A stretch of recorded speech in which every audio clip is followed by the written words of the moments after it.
গোলপার্কে গন্ডগোলের ঘটনার পর দুদিন কেটে গেলেও এখনো মূল অভিযুক্ত সোনা পাপ্পু ওরফে বিশ্বজিৎ পোদ্দারকে গ্রেফতার করতে পারেনি পুলিশ। এবার সেই পাপ্পু ফেসবুক লাইভ করে দাবি করেছেন ঘটনার দিন তিনি নিজের বাড়িতেই ছিলেন। যদিও গোলপার্কের ঘটনায় পাপ্পুর দুই শাগরেদ রাহুল দাস ওরফে বাবু সোনা এবং শুভঙ্কর রায় ওরফে শুভকে গ্রেফতার করেছে পুলিশ। তাদের এফআইআর এ নাম ছিল।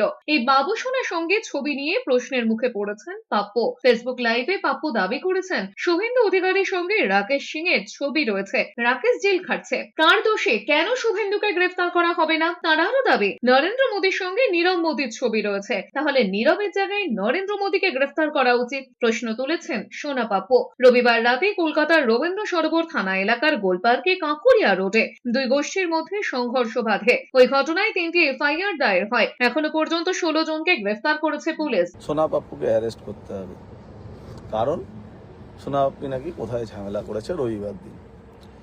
সোনা পাপ্পুর রবিবার দিন মাঘী পূর্ণিমা, নিজের বাড়িতে মাঘী পূর্ণিমা ছিল, মানে আমার বাড়িতে মাঘী পূর্ণিমা ছিল। সকাল থেকে পুজোয় বসেছিলাম উপবাস করে, রাত্রি 10:30 পর্যন্ত পুজো চলেছে। আমার বাড়ির ক্যামেরাতেও আমি আছি, প্লাস আমার ওয়াইফ লাইভ ছাড়ছিল, সবাই নিশ্চয়ই দেখেছে।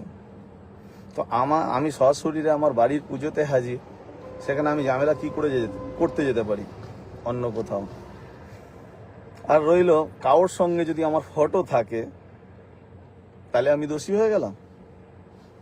ফটো তো শুভেন্দু অধিকারীর সঙ্গে রাকেশ সিং এর আছে। রাকেশ সিং জেল খাটছে, 2 মাস হয়ে গেল রাকেশ সিং জেল খাটছে। তো শুভেন্দু অধিকারীকে কেন রাকেশ সিং এর দোষে শুভেন্দু অধিকারীকে কেন অ্যারেস্ট করেনি? তাহলে তো শুভেন্দু অধিকারীকেও অ্যারেস্ট করা উচিত। রাকেশ সিং দোষ করেছিল তাই রাকেশ সিং জেল খাটছে, শুভেন্দু অধিকারী কিন্তু এখনো অ্যারেস্ট হয়নি। তাহলে তো সবার আগে শুভেন্দু অধিকারীকে অ্যারেস্ট করা উচিত। আমার সঙ্গে বাবু সোনার ফটো আছে, নিশ্চয়ই আমার এলাকার ছেলে ফটো আছে, অনেক সময় অনেক কাজে আমার কাছে হেল্প চাইতে আসে।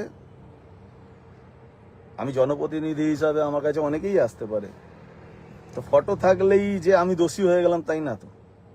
ফটো থাকলে তাহলে নরেন্দ্র মোদীর সঙ্গে নীরব মোদীর ফটো আছে, সবার আগে তাহলে নীরব মোদী পালিয়ে গেছে টাকা চুরি করে, ভারতবর্ষের এত অর্থনৈতিক ক্ষতি করে পালিয়ে গেছে, তাহলে তো নরেন্দ্র মোদীকেও অ্যারেস্ট করা উচিত।